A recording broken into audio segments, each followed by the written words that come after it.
like when I watch playthroughs on YouTube and stuff, if people are finishing the game and asking out loud, I wonder if my choice is being remembered. And then I've done the job correctly. Yeah. Because I want people to be thinking about that, basically, and whether what they chose even mattered. Because I think it's both like material concern of like they're aware they're playing a video game and they don't know whether that box got ticked in the file. Yeah. But also, I think people are also asking themselves, did that even matter? Full stop, like ethically. Yeah.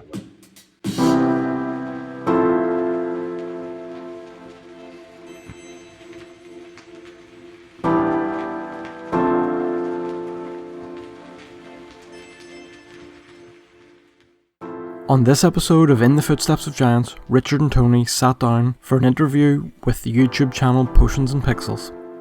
They have very kindly allowed us to post this audio as part of our feed as well. This is part 1 of that interview. Hello, everyone. We are super excited about a special interview. We are broadcasting live right now on Facebook, YouTube, and Twitch with a very special Indie Game Club episode.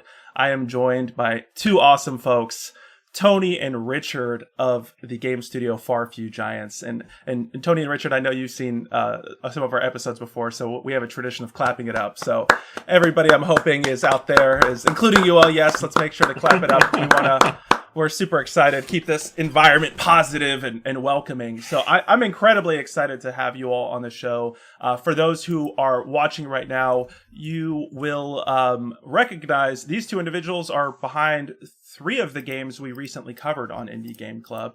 We talked about the Night Fisherman, the Outcast Lovers, and yesterday we talked about the Imagined Leviathan. And we also, early on in one of those episodes, we also showed a teaser for one of the games you guys have worked on and are working on right now, Ring of Fire. So definitely check out those episodes. If you have not seen those before, those are currently on Facebook and YouTube, and we also broadcast on Twitch. So again, super excited to have you both. I have a million questions to ask you all, and I'm and as you guys saw with the streams and guests we had, we were really animated and excited to discuss and interpret and delve into these games, because I think what you all are doing is quite a bit different than the norm, right? I mean, we're used to the indie game space being more experimental, more of an opportunity to explore topics that may not fit kind of the mainstream kind of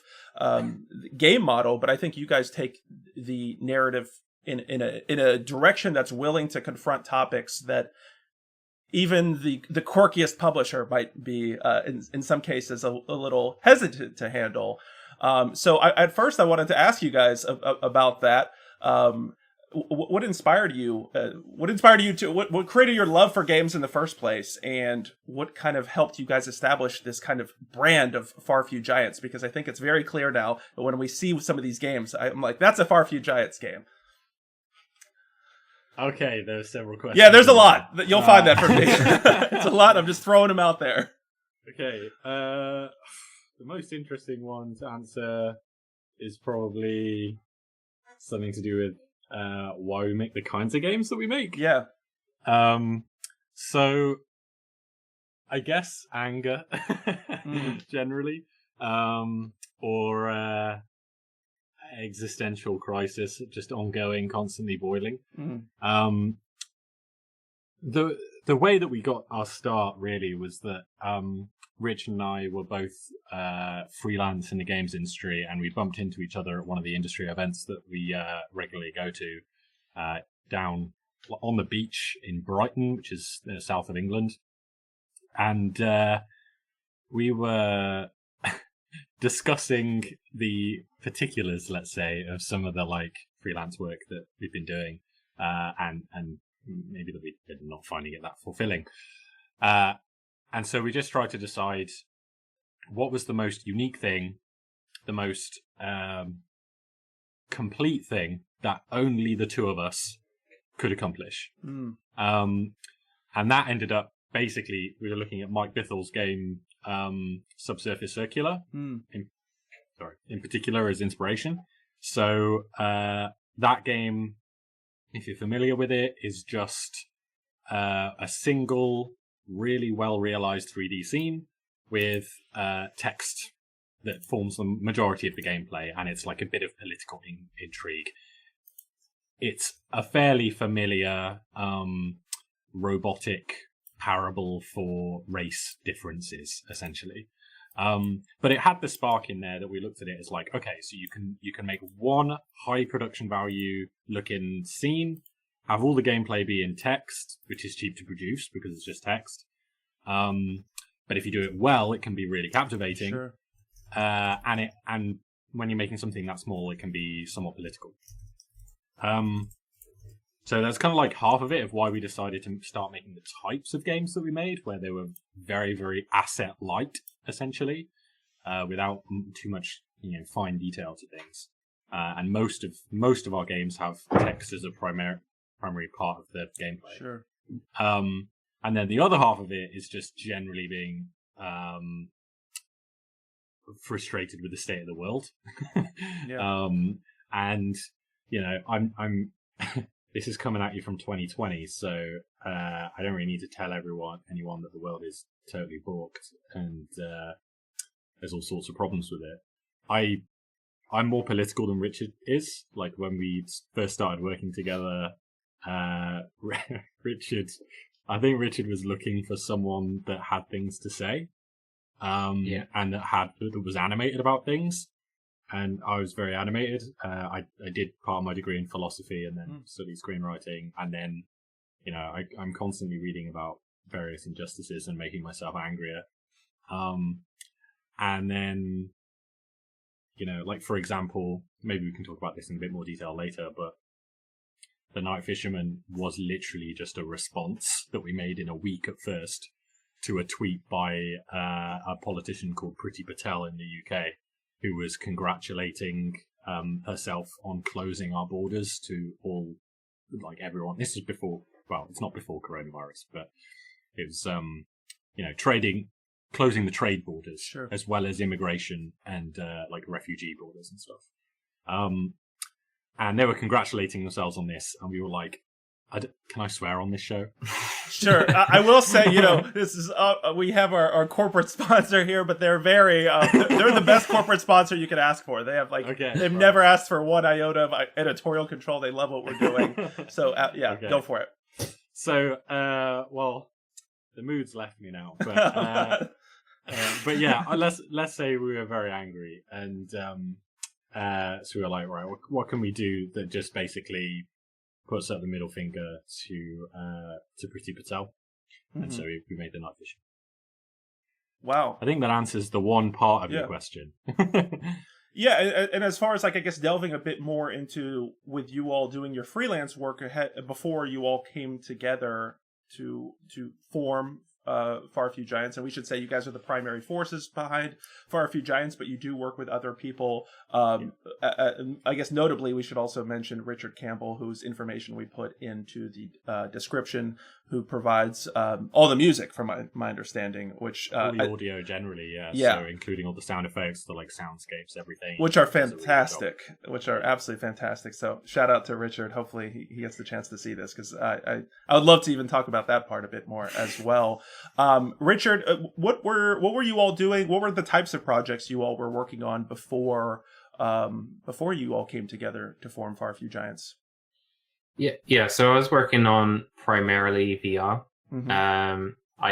At university I studied to be an animator, and my goal was to make animated short films, which you can kind of see the legacy of that in The Night Fisherman and some of our other games. It is trying very hard to be a short animated film, but with an element of interactivity and storytelling.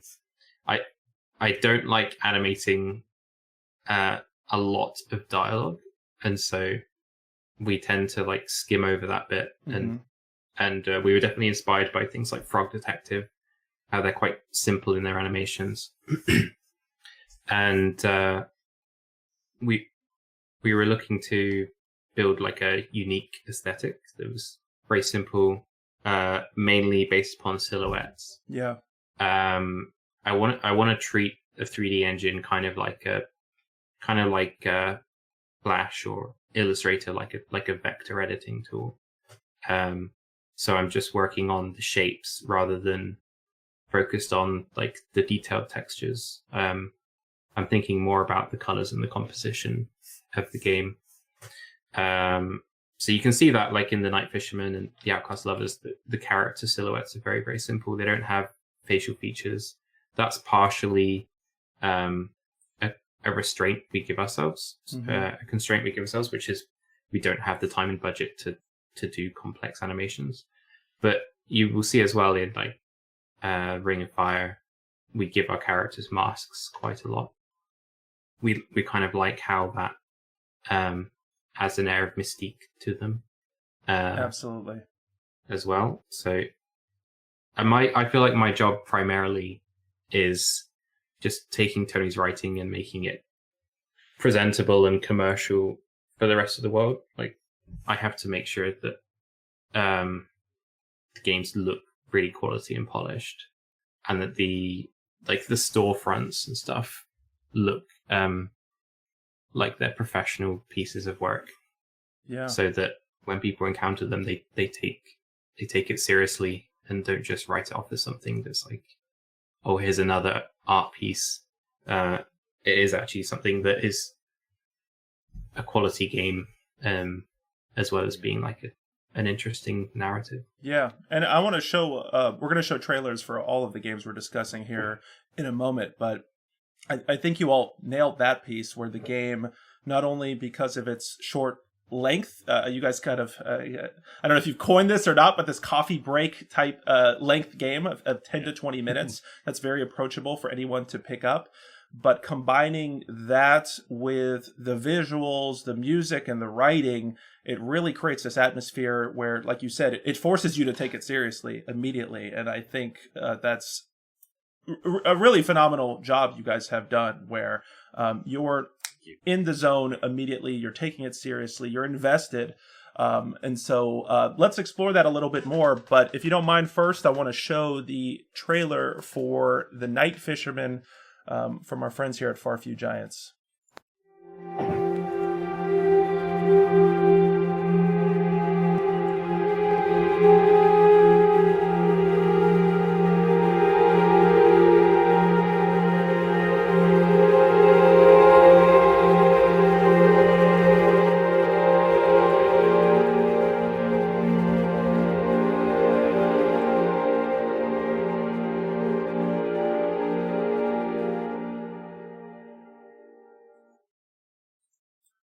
So that was the trailer for The Night Fisherman, which was the first game I experienced of y'all's work. Could you guys give a bit of a description for those who are watching this for the first time? I can read the itch page, but I feel like it's better to come from your voice, Tony. Can you kind of give a brief description of what this game is about and how players experience it? So, fundamentally, and this is something we've struggled with, it's a visual novel, which comes with a load of tags attached to it, where people think of like itch.io, like hentai games. Yeah. And it's definitely not that. So it's a very cinematic 3D scene set on two boats at sea. You're playing a night fisherman who's out there minding his own business, and you're approached by another boat with a guy with the armed shotgun that you will have seen in the trailer on.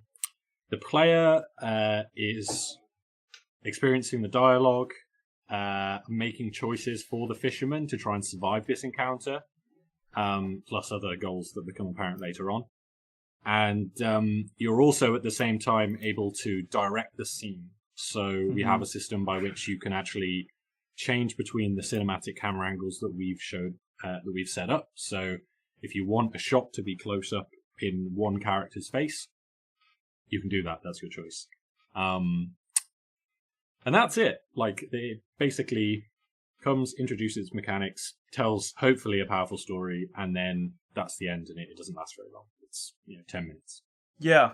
I meant to kind of ask you guys a bit earlier in terms of how far we want to go into spoiler territory or not. So I guess I'll ask you guys that first before we. What we said on the first episode of Indie Game Club where we covered this is we of course talked spoilers because it's kind of like a book club. Yeah. We talk about it, but we told people that even with the spoilers discussed, with the bite-sized kind of format of this, that we just feel like everybody should experience it, and that hearing the story doesn't necessarily spoil the experience, I guess, necessarily. Yeah. I don't know if that's the case with you all, but I'll leave it to you all. How far would you guys feel comfortable?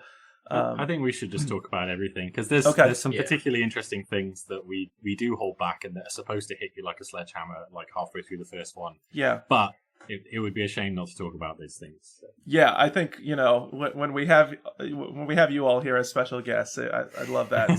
So everybody watching, spoiler alert, I would say still continue watch, like play these games for 100% sure. All of them, they're these short experiences that are absolutely amazing to experience. So as you said in this case, you are a night fisherman. Everybody who's seeing these visuals right now, Richard, like this is super striking immediately, just seeing the color palette that was chosen here. I think your choice of using the kind of the silhouettes and the shadows on them and not having too much animation to them adds to the scene a lot. I know, obviously, as indie developers, there are some technical limitations and time and resource limitations in producing these, especially at the schedule you all are on, which we should say you all are doing one game a month, which I'd like to talk about as well. But as far as the striking color palette choice, what was kind of the reasoning behind that? I think we should both talk about this. Yeah. Because this is something we butt heads over. Interesting. Let's hear it. Like not in a we butt heads in a constructive way. Sure. I think we're both necessary in this. But I push everything towards the weird and surreal. Mm-hmm. So in all the projects, Richard will show me like some colors, and I'll say, double it. Like I'll just go for something that's way weirder. Don't have a background at all. Just make it a single flat color and make the player imagine it in the Outcast Lovers. That kind of thing. And Richard's artist senses tend to react to that negatively at first, and then like it'll grumble. We'll say all this shit while his mic's muted. It'll grumble, and then do it, and then say it's not very good, and then undo it, and then go back to it later and like, actually, yeah, this is the best version of this. The same thing with Imagine Leviathan and the black and white. Like, we had a lot of conversations where I was insisting that like the floor and the fog and the sky and everything had to be just pure white, no texture on the ground, nothing. This comes from a place of realizing that we're making a game every month with 2 people plus extras, so we're not going to be able to compete with the visual stylings of Ghost of Tsushima, and we're not going to be able to make anything that's traditionally stunning in that way. So the best thing we can do is like be bold, use color based like storytelling, and the extra thing that I'm fascinated by is when you remove detail from a piece of art, it doesn't necessarily go missing because the player still imagines it in their head. So like you specifically mentioned the point about characters' faces, and Richard was talking about masks before. Yeah. And it's not just because of technical limitation that we put masks on people's faces or shadow them or just leave it featureless. It's because when you're reading that dialogue, and if I've made sure the dialogue is very textured and communicates to you exactly how that person is feeling and how their anime should be animated, you don't actually need to see the animations. Like, you fill that in your head with something that is way better, realistically, than we could produce for the entire game, game's length within a month. Or even if we had probably a year, like, you're going to be imagining better things, particularly in the Night Fisherman where it's in shade. And the same for environments, like the background of the house in Outcast Lovers. Like, behind. I forgot my own character's name. Behind Mary. Mary, when Mary with the window in the background. Yep. Yeah, so Ola's got the window in the background, and Mary's. Oh yeah, on the Ola. side. Yeah, exactly. And but on Mary's side, it's just like a purple background with a couple bits of furniture that are floating in a void. But I feel like players don't generally notice that. Like you're imagining the whole space there, in theory. Anyway, I'll shut up because it's an art question. Yeah, Richard, I'd love to hear your thoughts on this. I do want to give a quick shout out. Coinmonger, thanks so much for the bits. Hey, Layla, who was a guest yesterday, thanks so much for sharing and liking the stream. Really appreciate y'all there. Thanks so much. Yeah, Richard, so yeah, this being an art question, what are your thoughts on this? I'm loving hearing kind of this inside information into the process. So originally when we made The Night Fisherman, we made it in a week. We produced 6 games. Was it between 6 or 8 games? 6 games in 6 weeks. Wow. At the very start of the year, and so we are now gradually like working through them and releasing them over a month. But that came with even bigger limitations than you would find typically in our games. So The Night Fisherman, the reason it is so minimal is we really only had time to put in the sky, the ocean, a couple boats, a couple characters. There's like a quarter of the amount of content as there is in even the Outcast Lovers, which feels kind of minimal on its own. So I tend to just pull in a bunch of different assets, like Unity assets that I have at the start. So I would pull in a pre-made ocean shader, a pre-made skybox, and then I'd tailor it to how I want. So I may go in and replace every single texture. I may hack apart the shader and completely rewrite it, or I may leave it roughly as it was, depending on how much time I have. And then I have my own cell shader. So cell is just kind of like cartoon anime style shader that I use on everything, which gives me that nice edge highlighting and harsh solid shadows. Yeah. So that's kind of the bulk of it. But I kind of get halfway through the week. I have a combination of a whole bunch of different random cobbled together assets, and then I go to Tony. I'm like, "Why does it look like balls?" And he's like, "Well, have you gone to Pinterest yet?"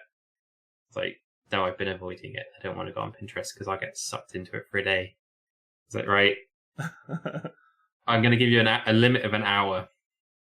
Put together a Pinterest board, find all the best inspiration you can find relating to this topic, pull them together, and send me your top 3 images as inspiration. And then what I try to do is just borrow ideas from those images and merge them with the assets and 3D models and shaders I already have to create something that is artistically unique and like technically achievable. So actually, if you were to Google The Night Fisherman, there is a piece of concept art that I didn't make that I just stumbled across during my research process that has almost the exact same color palette. by I don't know whether it's by accident or not, but it was definitely on my inspiration board. And it showed up in a couple of the YouTube thumbnails that we didn't create. So that was The Night Fisherman. There's other interesting stuff about that though. Like, I think I made this point recently on our podcast, but I see the way that AAA studios tend to make things, or even like big indies who are working on like multi-year projects for $500,000 or whatever. Like, they will create absolutely everything they can from scratch, and it's more like it's kind of like a classical orchestra or something, where everybody is writing, or the one person at least is writing completely original music, and then they're going and they're getting people to record a completely original recording of that performance, capturing it, and then that's what they're selling. So everything there is like completely original. Whereas what we do is more like how hip hop music gets made. So we're just sampling. Basically, we take like an asset pack from one place, a shader from another, a color palette from some concept art, whatever, like, structural inspiration from a film or something, and we're just slapping these things together in a way that creates new meaning. And most of the time, none of those individual things, unless it's been done very intentionally, is like wholly reproduced or even identifiable in the final product. So like in the Imagine Leviathan, there's a boat model that's in there, that's in the tutorial area, and that's like a standard boat model that Richard got from Sketchfab or something, right? Gotcha. But the work in it was Richard customizing the snow layered on top of it. The snow layered on top, and the black and white palette, and how that would work, and work that was done months or years ago customizing this, what began as a standard flat kit shader asset that Richard's now using to create the cell shaded look. So it's a very scrappy and I think modern way of working. It's not the dream of the all-tear perfect creator who just sits there and squirrels away and creates everything from scratch. Yeah, and we have a couple comments here. Some of them I'm gonna get to at different times, just based on the structure of the conversation here. Amar, I see your question about Outcast lovers, and so I will make sure that when we get to the section on Outcast lovers, that we will get to that. Tempest636, who is also a guest and is a big fan of your work, wrote, "If you think about it, nothing is fully original anymore. They all take some kind of elements here and there from other media, but the final product does have new meaning and originality in its full package." Yeah, absolutely, Tempest. Thanks for that. Coinmonger asked whether the dialogue was written or spoken. It is written. Is that something? Obviously with any of these things, there's production costs and times and resources, but I think there's something powerful about the fact in this case that it is actually written. So I wonder if you all, had unlimited money, whether you would actually make the choice of going with recorded dialogue or whether you prefer written for that reason of what you said, the mind filling in the blanks and kind of personalizing it in that way. What are y'all thoughts on that element? Yeah, I definitely prefer written text. I wouldn't say that I wholly enjoy playing every written game. Sometimes I find them a little bit exhausting, especially if they're paragraph heavy rather than short, snappy sentences. But the way I kind of see it, our games are like a book, mm-hmm. but more accessible to the new generation because there's interesting visuals, because it's got a level of interaction. It's much more approachable, and I think a good example of that is White Ocean Big Jacket, which we took a lot of inspiration from. Yeah, I was right about to mention that. Yeah.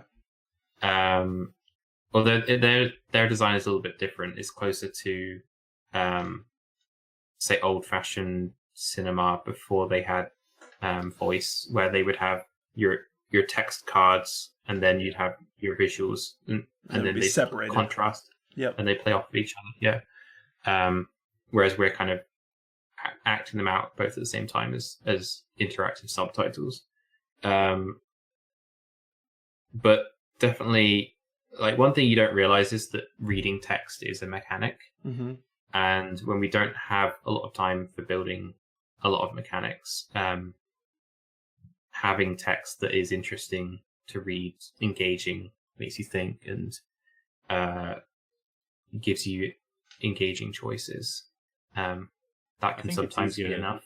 Yeah, I think it's easier to write intriguing text than it is to be read, than it is to write intriguing text to be listened to. Listening to just feels more passive. You're less having to concentrate. It's very easy to just kind of fade away and not be concentrating on what's going on. You just kind of allow the story to happen. Whereas at least with reading, it's more active. You're having to actually use your eyes to look at every single word, and for most people, say it out loud in their head. And then there is the point about the imaginary acting that happens being more powerful than what we could achieve. With unlimited budget, I'd definitely try it. Like, it would be something that we'd experiment with. And we should say, in your latest game, the Imagine Leviathan, there is a voice, and in fact, it's your voice, actually. It's my voice, yeah. For those who are listening and doing a double take, yes, when you're hearing that godly narrator voice coming in, So that's just me trying to insert myself into the game as a god. But no, not really. It suited Imagine Leviathan better because the content is more poetic and is less having to sell you on some emotional state in the voice. So, and I used to like teach poetry. I used to be an English teacher. So I kind of got some practice at doing that. So I was more comfortable doing it. But like narrating the Night Fisherman or Outcast Lovers, I don't know. I don't feel like I would have been up to the challenge of voice acting it. Rich is just shaking his head very suddenly. Like, it's tricky too because it's a different context, right? Like, and we'll get to these trailers too because I know the audience might have a little trouble keeping up with all the different games we're talking about. But I guess the tricky difference is with the Imagine Leviathan, you're kind of this outside narrator speaking onto the experience versus a kind of a tense dialogue between different individuals in the Night Fisherman or even in the Outcast Lovers within a loving relationship, right? But still a tense situation. So I'd imagine it's a whole different style of kind of like acting and production involved in that as well. Yeah, there's a couple aspects to it. Like, I have tried doing voiceover in game jams before. But what we found is that, like, for our scale and our budget, we can't necessarily get the time with the actors or get the right actors to portray the emotions that we're dealing with. And quite often we're dealing with really heavy emotions. Yes. So I don't feel like we can do that justice at our scale. And I don't want to do it wrong. So I'd rather just leave voice out and let people interpret it in the way that they feel is right. Yeah, no, that makes a lot of sense. One more technical question we have here before I also want to bring in the Outcast Lovers trailer so we can maybe talk Outcast Lovers and Night Fisherman together. But Coinmonger is asking keyframe animation or mocap or both. I think I love the question, Coinmonger. I think it's assuming we have access. I'm sure these guys are loving access to motion capture. That'd be awesome, right? It was really strange. In my previous jobs and companies, we've always had access to high quality motion capture, whether that was like a cheap little suit, like a perception neuron or something, which would cost you a few thousand, or whether it would be like a full animation stage. I am trained as a motion capture animator. That's awesome. But we don't have a lot of time. So what I end up doing instead is grabbing a whole bunch of not very good animations from Mixamo and then trying to mash them together on a timeline in Unity with a whole bunch of different tools that like control their head direction. You can mask different limbs, so you can have just a left or right arm animating, for example, or just a head, and combine them all at runtime and pray to the gods it doesn't fall over on itself. Yeah. If we do come back to it next year and do like a polished update, I would love to hand animate a lot of those motions, but it's just time. Like I spend so much time building the artwork out for the scene to make one good looking screenshot that what it actually looks like in motion tends to kind of fall by the wayside. Yeah, and Coinmonger's following up with another question. Thank you so much, Coinmonger, and everyone for throwing in these questions and comments. We really appreciate it. Coinmonger's saying, does Unity have good animation tools? I guess we should clarify. I did do a little background reading, and this is in Unity, but for those watching, would you would you say Unity has good animation tools for the work you're trying to pull off here? Good enough, let's say. Could be better. I think Unity's tools have a long way to go, but better than nothing. Gotcha. And we should also give a shout out to NGT Queen and Sheila Fung for following. Thank you so much. We really appreciate that.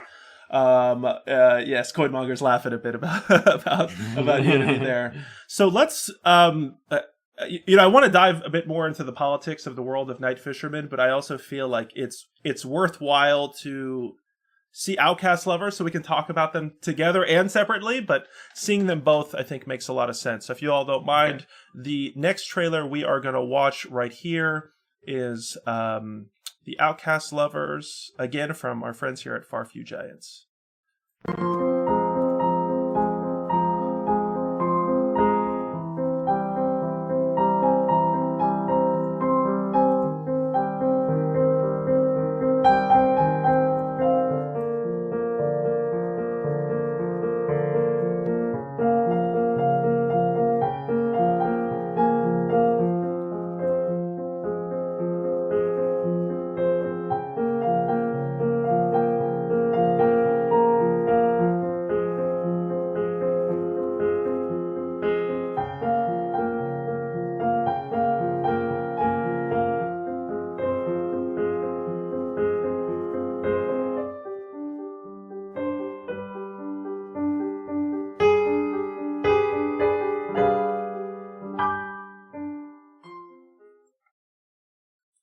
So that was the trailer for the Outcast lovers, and again, we have a couple thoughts here in our chat that we will get to momentarily.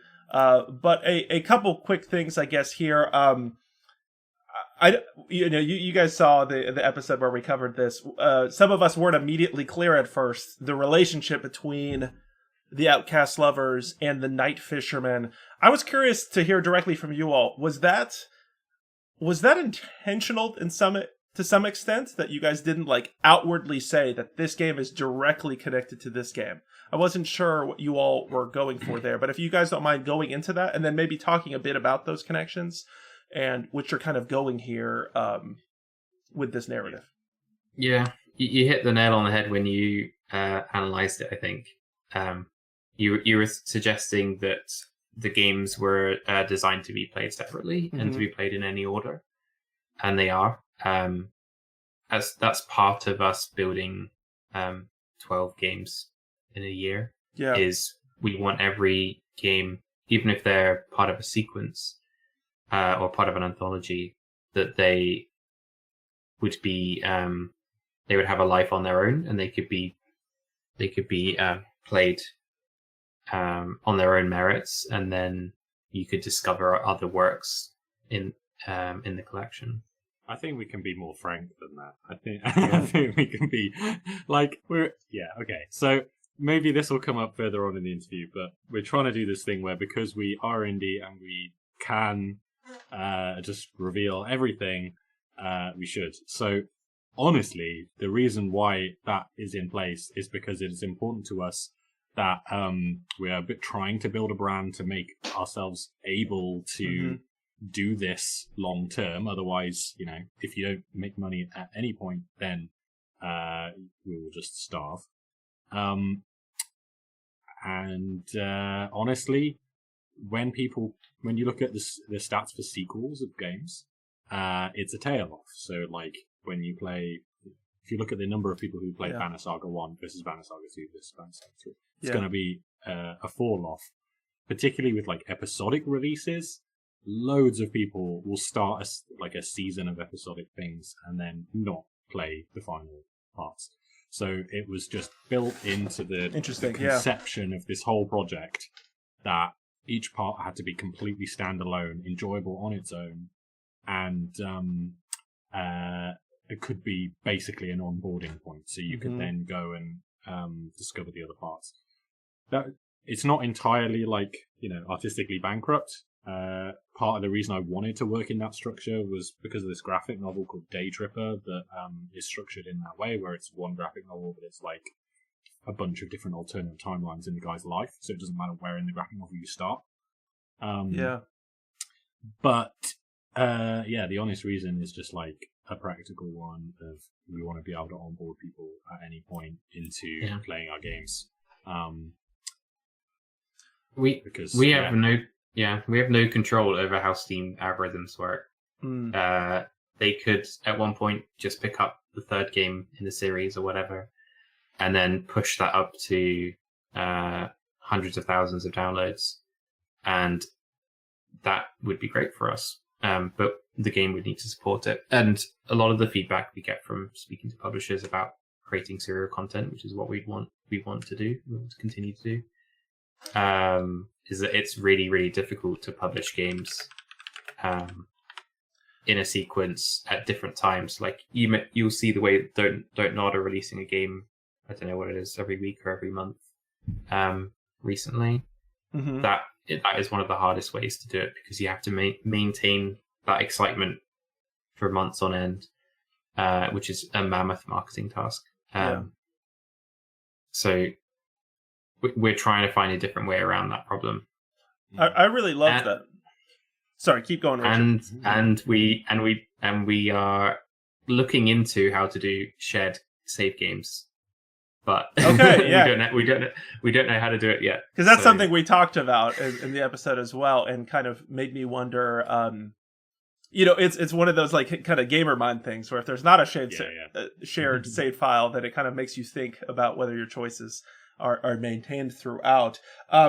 Real quick, a couple things from the chat here. Tony, did you say that the graphic novel was Day Tripper? Or Day Tripper. Day Tripper, Amar. And Amar, I see you, as well as Tempest, and hey, Madam Fun Size, thank you all for jumping in here. A lot of folks who are lovers of y'all's content, and please keep those questions coming in. If I don't get to them immediately, know that I promise I will get to all of those questions. It's just I'm trying to slide them in nice and in a nice and subtle way. Amar sending his love and saying thanks for this. So yeah, a couple thoughts there. I love what you said about that in terms of like being able to experience the content in different ways. And it's interesting when you said that whole kind of tail off thing, because we have had instances where like certain major explosions of popularity, something like a Breaking Bad, for example, kind of almost had the opposite effect, where it kind of shot up once people were able to digest it Okay. I didn't know that. Let's open it up. Go for it. Tell me your thoughts on that.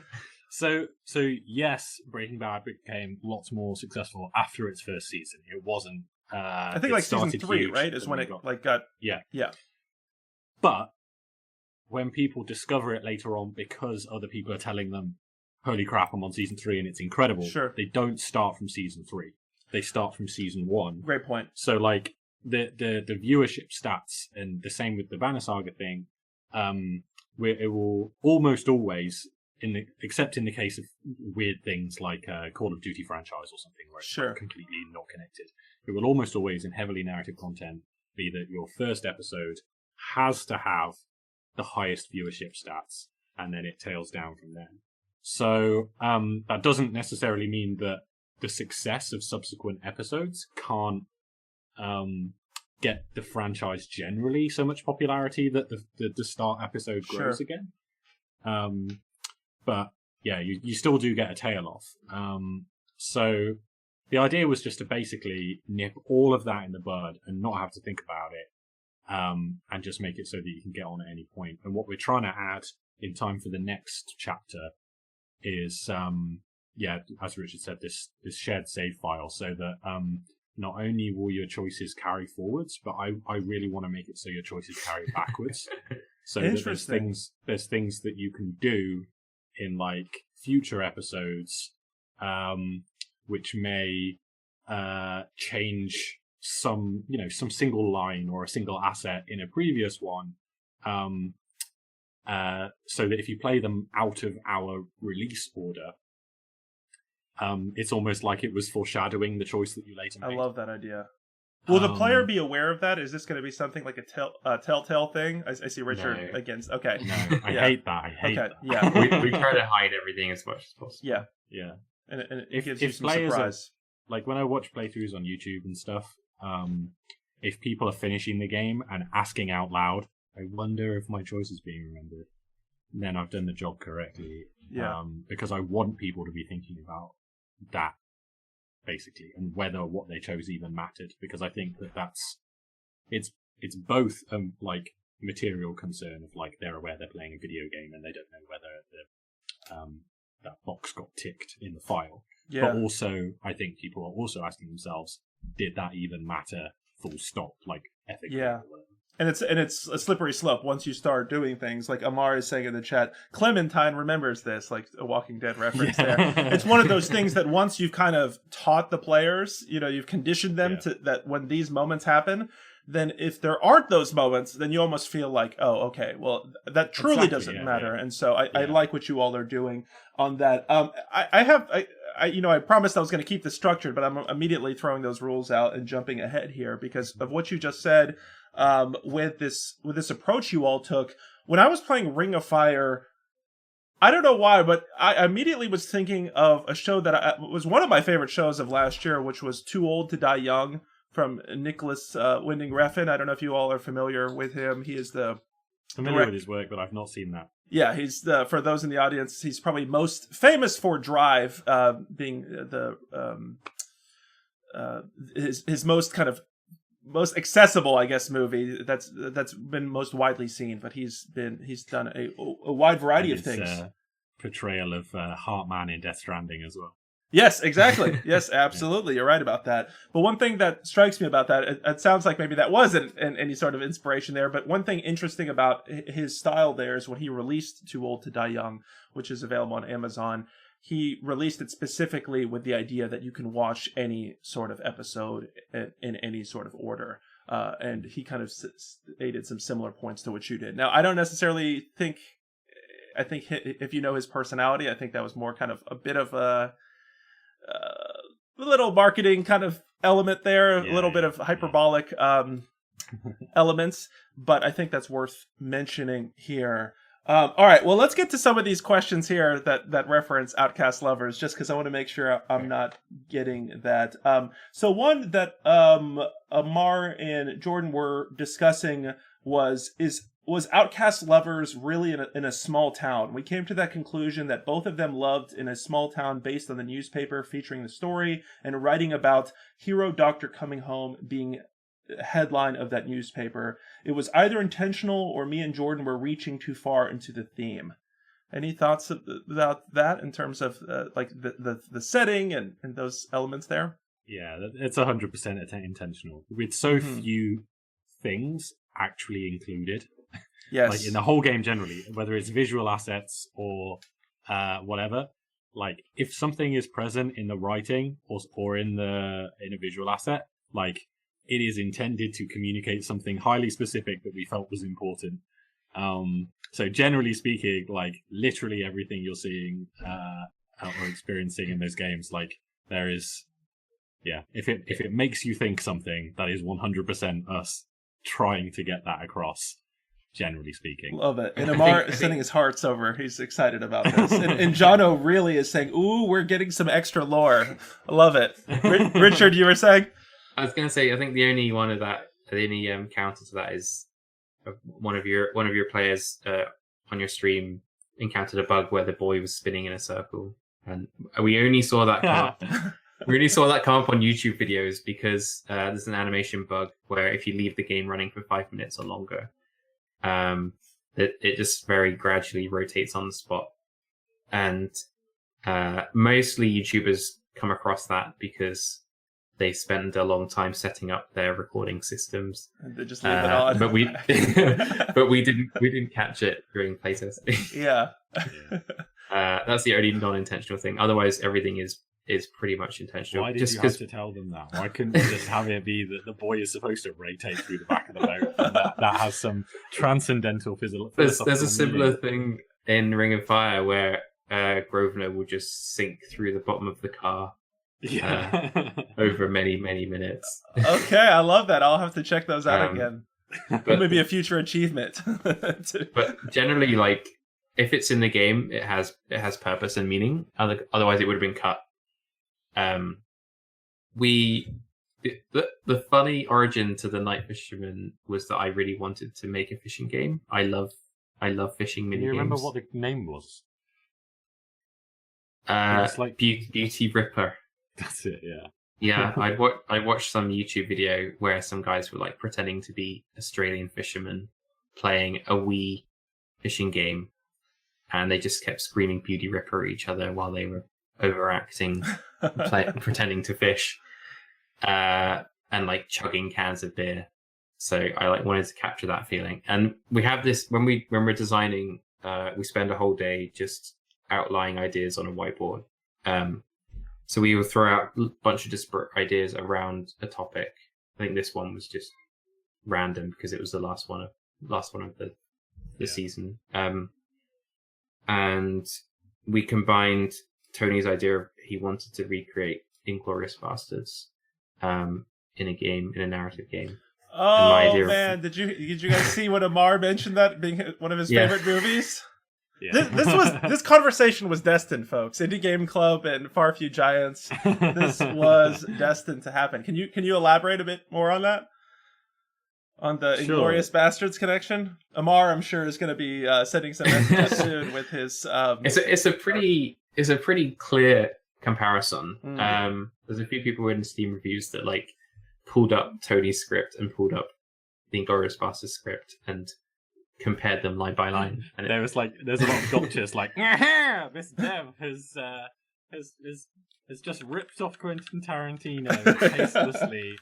So this is bereft of all value and completely missing the fact that it was like, okay, so ask yourself why we did that. Yes. And then there's like an additional layer of meaning. The idea was basically that scene is perfect and probably, in my opinion, the best scene of any film ever, as far as I've seen. And I've seen, I guess I've seen quite a lot of films, but it's just perfect, and I love it, and it's burned into my brain, and but I really resonate with it, honestly.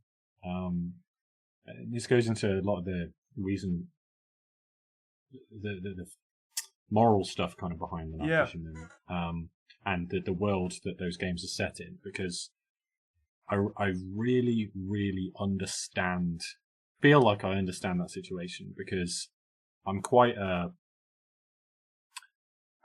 principled, like, moralistic person. Like, I'm the type that, like, when I see somebody needs help or whatever, like, I will always dive in, for better or worse. Sometimes I'm just sticking my nose in where it's not actually needed. But I can't help it. I will just try and be a hero when it's not appreciated. And it means that quite often, like in the UK, you'll hear, racism or xenophobia.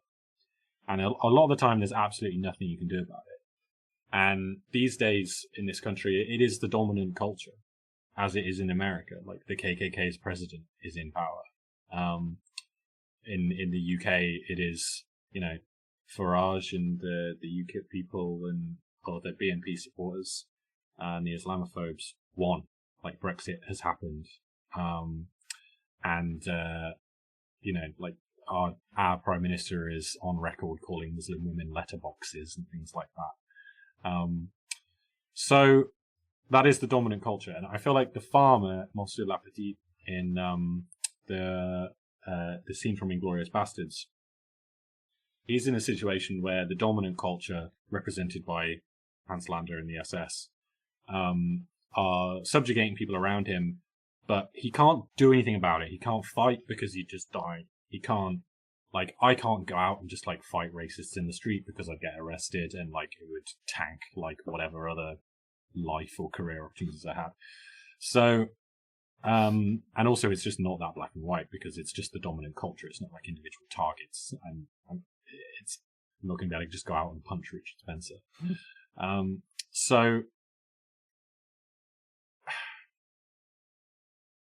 So I think the choice that the farmer makes, where he can try and shield people, but fundamentally his choice only comes down to do I sacrifice myself for basically no gain just to show solidarity with people, or do I capitulate and let the fascists into my home and tell them where the people are and all that kind of stuff? That choice, I feel like, is something that we make basically every day in the UK and probably in the US as well, for anyone who, I don't know, has the same political leanings as I do. There's always a choice to be made about whether you actually stand up and scream about the horrible, horrible shit that's going on around the world, that millions of people in concentration camps in the Uyghur region of China right now, for example, or do you just go along with your life and play video games? So anyway, I think that's where it comes from, right? That's why I wanted to recontextualize that scene in the modern day in the English Channel in response to Priti Patel's tweet, because I felt like the farmer, and I felt like 1-2% of the anguish that character is feeling in that scene, because there's really nothing that you can do. Yes, you can go out and vote, and everyone should go out and vote, but at the same time, in this country, Rupert Murdoch's prime minister has won every election since the 80s. It's bought and paid for. So anyway, I'll stop talking because you both look very serious. No, I think that's this isn't any surprise. I think for anybody who's played these games or knows about them, this is what we would expect exactly. So it's important for us to understand this kind of foundation on which this is built. A couple things before we dig into that. I do want to mention a couple things here. Amar says, to be fair, being in a game put me more into that chair as the fisherman than watching the farmer do it. John O'Reilly says, yeah, if it isn't the best, it's certainly up there. And Amar saying, same with Outcast. Lovers, we all want to help, but raising a child is a different moral life choice. There's a lot to unpack here. Richard, I think you were wanting to jump in. Yeah, there's a couple of things. So the first one is the choice you make at the end of The Night Fisherman.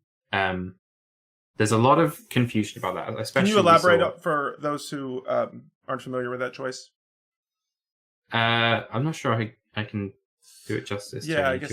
Okay, so the choice you have basically is, for anyone who's not played it, the Night Fisherman is not really a night fisherman. That's a cover, and in the back of his boat, he has a immigrant child who he's transporting from Calais in France, and the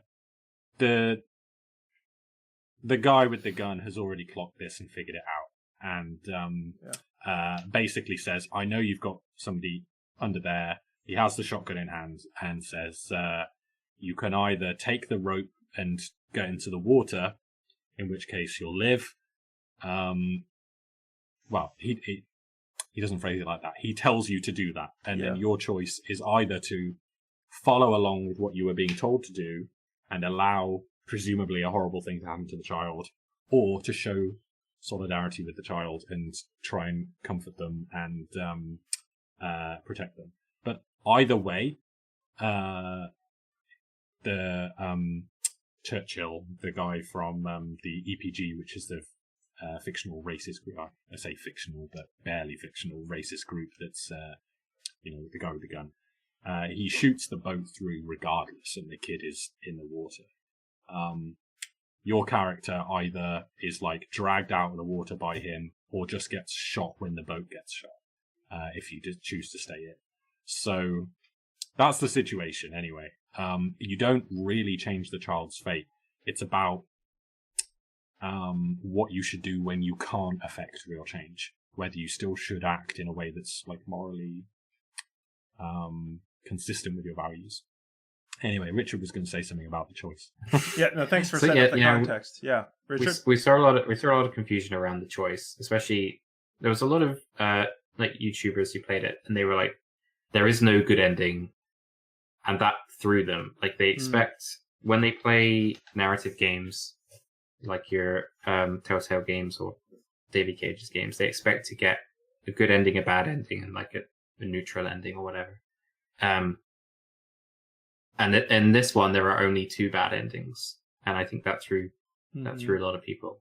And that is the point. Like the point of the story is that in some situations you just cannot have a good ending where everyone survives and everyone is happy. Like specifically in this situation, you can only make a choice about what happens to yourself. Is that right, Tony? Yeah, definitely, 100%.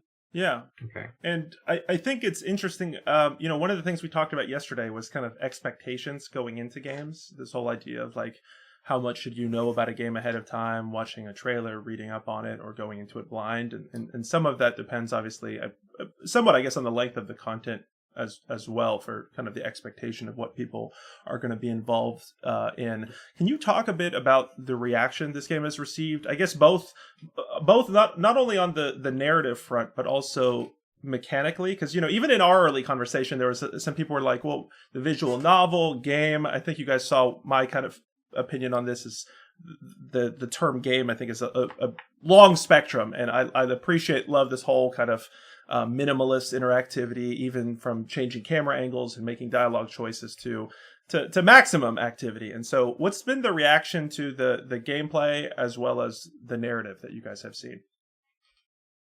Can I ask a question first? Yes, please. Did you know about the game going in? Did you just observe it on its face value of what there is on the store page and the trailer, which is kept quite vague, or did you hear about it through someone else and you were told that there was a deeper level to it?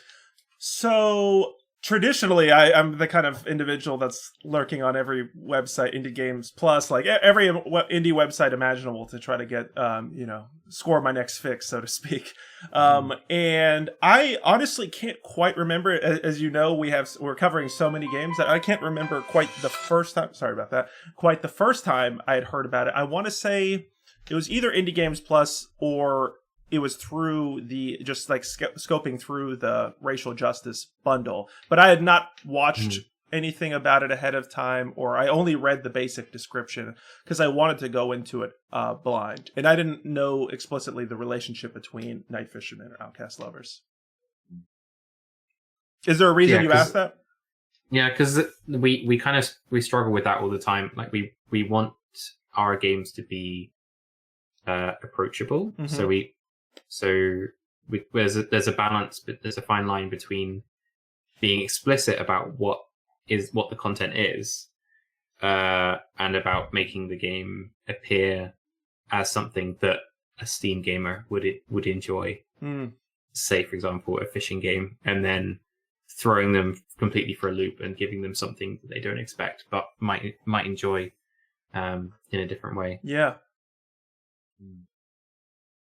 The reaction has generally been positive. I think both games, I did a bunch of stats the other day, and both games average about an 80% user score across a bunch of platforms. That's great. It's been somewhat made more negative. It was higher than that, but we got brigaded by 4chan because of the political content. Which, honestly, like, they have to play the game to review it, so like, good. We fully expected that going into Steam. Yeah. Like, we know that itch is very open to this sort of content, and when we applied to join Steam with our games, we knew that we were going up against a brick wall essentially, and we've come across it pretty well. Like, the Night Fisherman has done pretty well. But people have generally been really positive about it. I feel like more so than other games that we look at that are in the same scale, we get polarizing views. So it's either people coming on and saying this is leftist propaganda, or this is just Inglourious Bastards, and there's no reason why you should have recontextualized this, or that kind of thing. It'll be very negative, or they'll be like screenshotting Richard's tweets and then like calling him out for like shaming reviews or something. And then but then we have really positive stuff where people are just like probably if they already agree with the game's politics, but people find it very, very affecting, very moving, and also we've had a reasonable number of people who have like reached out or written reviews or joined our Discord to talk to us or whatever, who have immigrant experiences or have experienced British nationalist racism, that appreciate what we're doing. We've not had, we kind of considered that maybe we would have people who do have those experiences, but that were going to come at us and be like, who are these white boys? But that hasn't happened, I think, which means we probably did a good enough job. But at the end of the day, like, we're just making stuff that feels true, and we have very little budget. So we can't necessarily like go and hire loads of people that are not ourselves. We've only got ourselves to make the stuff. So I think it's important, Tony, that we say like we have sensitivity readers that we work with.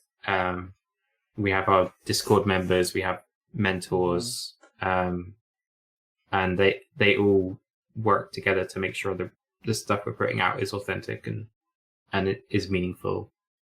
That's an excellent point. There's a thing that's more interesting, I think, that's further than that, which is that we pitch the stories to ourselves that we are equipped to tell. So you'll notice so far that you don't play as the refugee boy. Yes. In either Night Fisherman or the Outcast levels. And that's because we're not refugees. We can't tell necessarily the texture of his story. But what we can talk about is the experience of being a British person and seeing this inhumanity occur and wanting and needing to respond to it. So we definitely can talk about those things, which is what we choose to. And that includes, depicting and writing characters who have experiences different than our own. But I feel like we're not telling their stories for them. We're telling stories about British people responding to their existence, which is its whole other separate thing that needs to be dealt with. Yeah. And I think people hearing you all say that, I think it shows also an appreciation for the fact that these things these aren't just kind of like window dressing or like sensational backdrops in which to set stories, right? We kind of see that oftentimes is the case. I mean, somewhat, I guess you could say, like with how some of the AAAs, like maybe Ubisoft kind of flirts with like the political or something as like a backdrop to just dip their toes in order to... You can storm Washington and the White House in this game, but it's not political. Yeah, exactly. Stuff like that. Or even Deus Ex, I guess, with their kind of cybernetic apartheid kind of component, I think is worth mentioning there. How about to the question as far as defining this as a game or not? I know you haven't answered that directly, but Richard, you kind of talked about when you were talking about the production of it, you said this kind of even started off in your mind kind of almost as like an animation, like a animated story, so to speak. I don't know if I'm referencing that correctly, but I don't know if that helps us answer that question or not. So I mean, as long as I was working in VR, which was like 4 years, we were always doing linear narrative content where you had no control over the gameplay at all, and that was, I guess, primarily like a production cost thing. We wanted to produce the highest quality work, and the more you branch the story, the more you're limiting yourself in terms of how much polish you can put on each element. So a couple of the big projects we released one was called Abe, which is now getting a re-release, and maybe even a film, and that was written and created by Rob McClellan, and we created the VR port for it. Another one was Dispatch, which came out on all the Oculus devices. It was published by Oculus themselves as part of Story Studios, which was quite a prestigious group at the time. And I definitely recommend checking out Dispatch. Yeah, it looked amazing. Yeah, it was pretty interesting. That's on YouTube, and it's about 20 minutes long. It's like 4 episodes. I think it started originally as 5, and it's stark black and white wireframe narrative, animated narrative about what is it to be a 909 dispatch caller, and to be hearing someone in a moment of panic, and to be responding to them and being sort of their only source of comfort.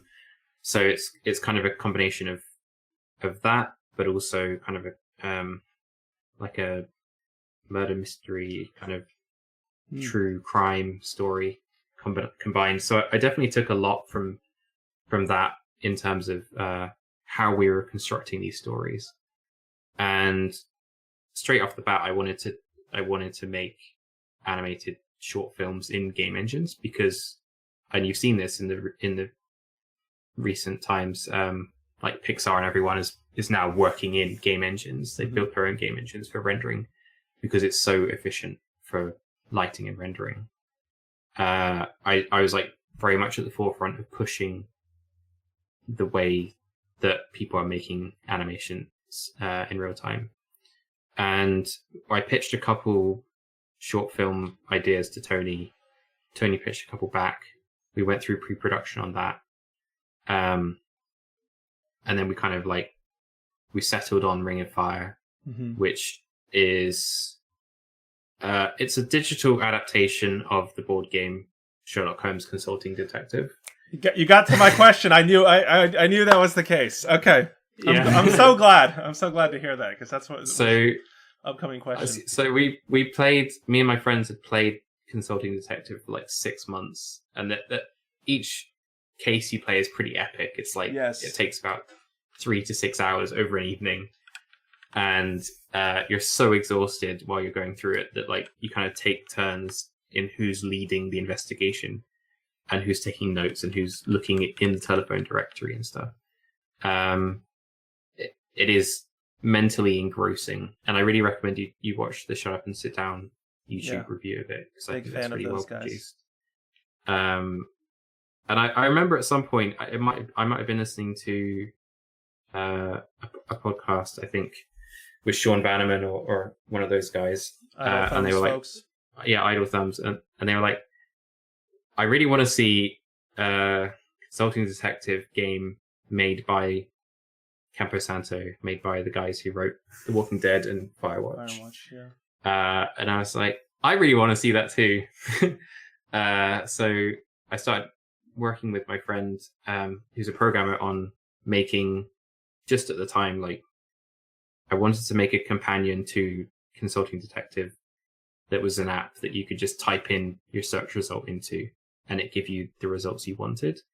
And then I brought the idea to Tony, and we were like, should we make this a full game? And you were totally into it. And we spent a long time on pre-production for that. We did reams and reams of concept art. We built a whole prototype.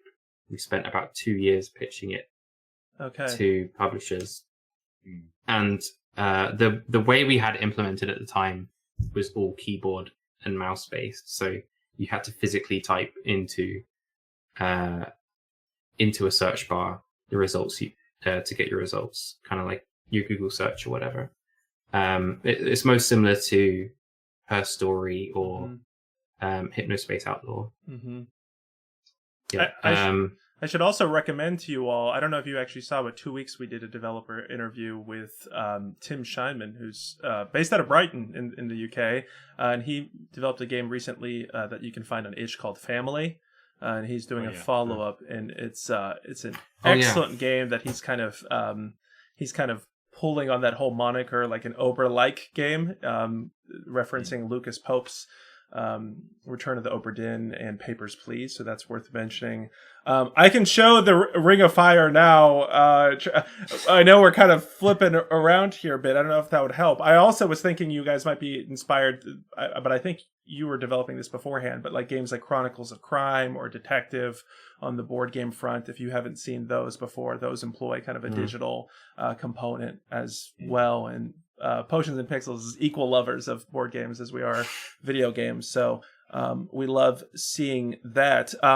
Maybe before we get to Ring of Fire, so just to kind of go back a bit, when somebody talks to you guys about the definition of game or not, Richard, it sounds like you're not too fixated on that, and you don't really care. Is that a fair statement? I found it quite frustrating when you guys were discussing this in your show. Yeah, me too. Yeah, tell me about it. What was frustrating about it? No interest in talking about it. I hate that question because it's only ever semantics. And I came to the conclusion when I was studying philosophy that if you try and define anything, you can always argue your way out of any definition because there just are no actual hard and fast definitions for things. Like the dictionary way of thinking about things where a word or a concept means precisely just this one thing and no other things additionally. Sure.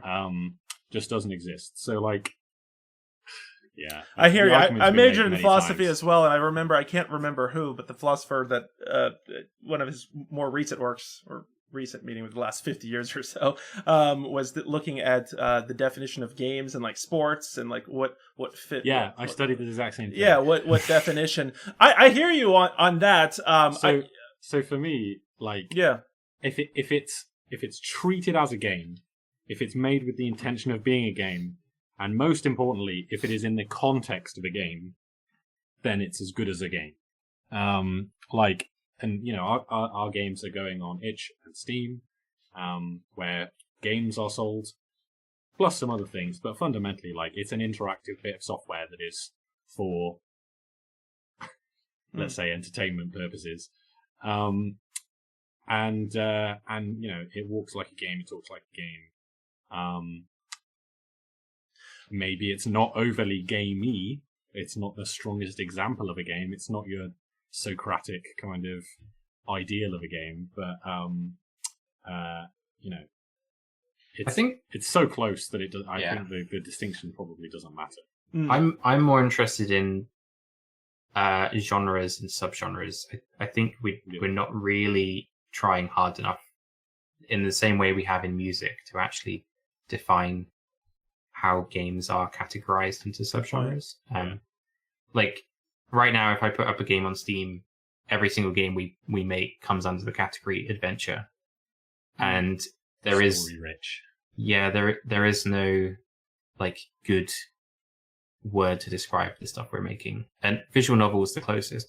But there was a lot of arguments going on Twitter recently about how visual novel is a dirty word in the Western culture, and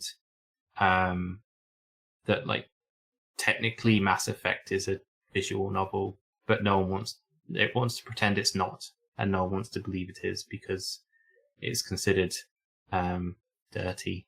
Yeah. And so it is an interactive fiction, or it is story rich, which I think is I understand y'all's frustration, and I thought that this would be the response to that question specifically. I still think it's something that worth like discussing long term for this medium, because this medium is still relatively young, kind of in its infancy, so to speak, definitely compared to other forms of art and entertainment.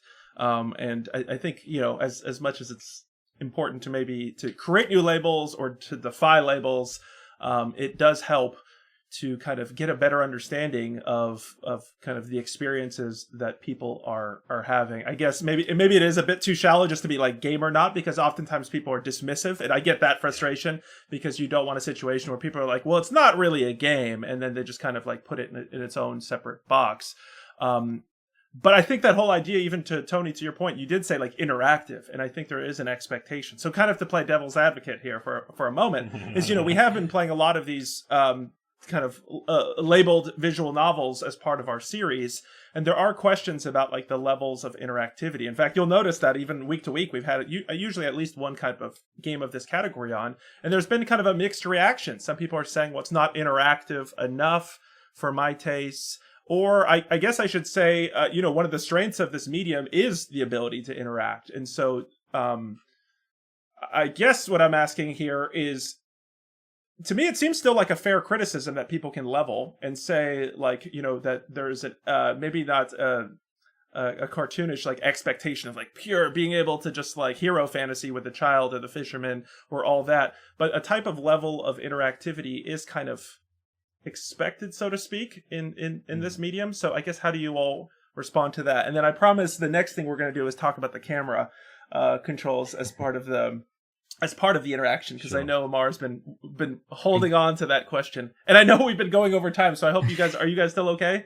I'm good. Okay, I'm good. This is great. I'm gonna take a 30-second break if that's okay. Okay. Pop to loot. Is that all right? Please go for it. Absolutely. Richard, you take the question. Okay, so I think what's interesting to talk about here is Tony could talk about this better, but how linear our games are. Like traditionally, if you were to come across them, you would think it's very linear. There's no exponential branching. You don't end up with like 10 different outcomes. And there's a sense from some players that makes it less of a game. But I mean, if you were like the primary point is for us to tell a good story. Yes. And if we think that having multiple choices is going to give you a better story, then yeah, we'll probably do it. But it's a way up between telling the author's story that we want to create, how much time we want to spend on it, and like giving you the sense of agency that you have control over the story. Because there are plenty of interactive fictions out there that branch like spiders' webs into thousands of different multiple endings, but if they don't communicate the choice properly as being a real choice, as being having like actual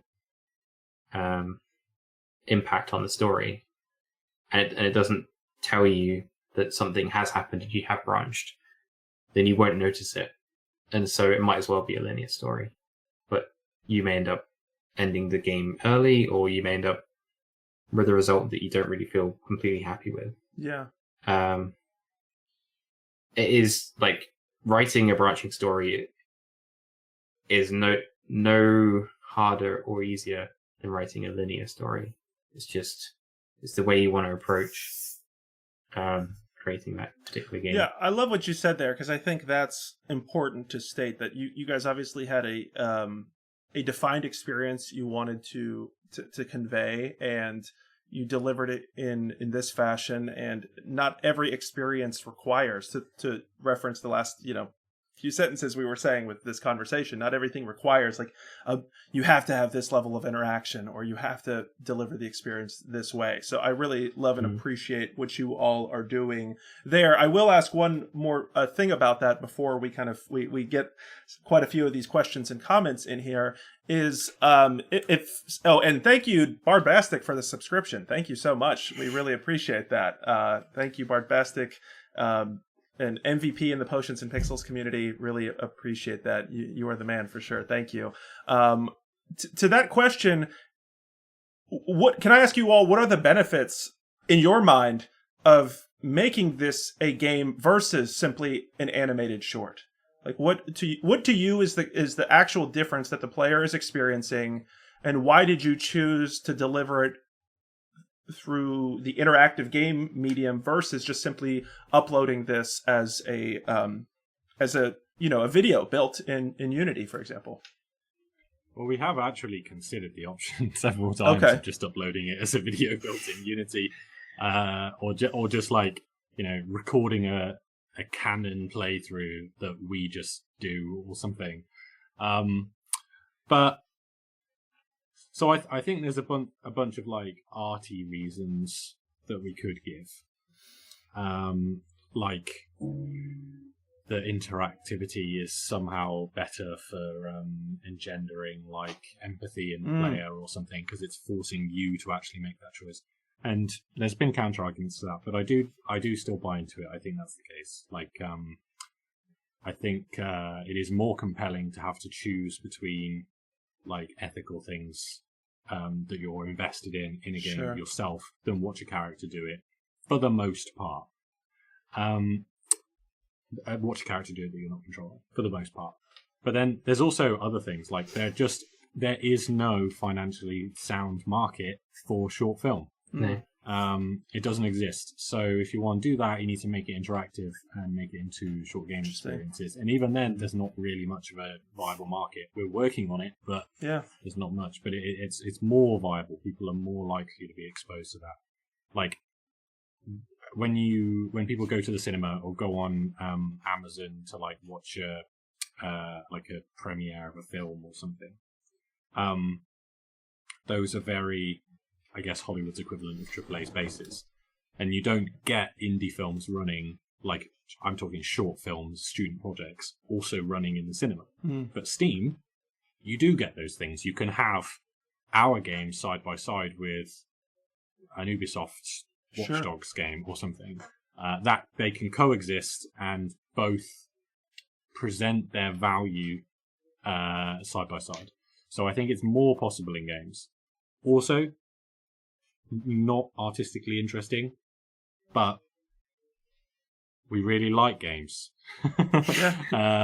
And so we're making games. And so if we want to say something, then it's going to be told through the game format in the best way that the game format can do it that we can think of. Yeah. And that's it. So there's real dumb answers to that question, but like no, I've got one extra point. Yeah, please, Richard. If you're making a 5-minute short, that would take you 6 months or so to fully model, rig, animate everything, render and light. But we can make 5-minute shorts that are really just 30 seconds of actual content, but spread out with other things like the text or the interaction. And so the actual work effort there gets stretched out and can go further and can give you more content for the amount of time we put in, which is really the way we're able to produce so many games in a year, whereas we may only otherwise have produced like, I don't know, 6 30-second shorts or something on YouTube, which is completely unmonetizable. Yeah, I love this, and I think, again, just to reiterate, I think all of us, those who are watching or who are hoping with Indie Game Club and through some of the conversations we're having, people kind of expand their scope of what gaming interactivity has to offer, and may experience things like these games that you guys have created that they may not have known ahead of time. We've gotten quite a few messages from folks who have told us like, hey, that we're so glad we were able to tune in and discover these games because this wasn't necessarily on our radar ahead of time, and expanding people's views of interactivity. I mean, we reference Bandersnatch, for example, on Netflix, this whole idea that people want to kind of have some level of agency, want to jump into the story, and to your points about empathy and sympathy, like the components there of being within the specific character roles. We have Omar saying, you can learn more from this game than reading all the news out, teaches sympathy via games. And Tempest 636, I think this might have been referencing Mass Effect. To Richard's point, he says it has RPG shooter mechanics and visual novel mechanics. True. Amar saying it's hard to market it without giving a point of reference. If you haven't already, please follow the show on anchor.fm. You can also follow us on Twitter. FarFewGiants is @FarFewGiants. Richard is @AnimTree. Tony is @Anthony_DE_fault. You can also follow me @SaintlyStuart. The podcast is also supported and hosted on the PlayDiaries.com website. Until next time, thank you very much for listening.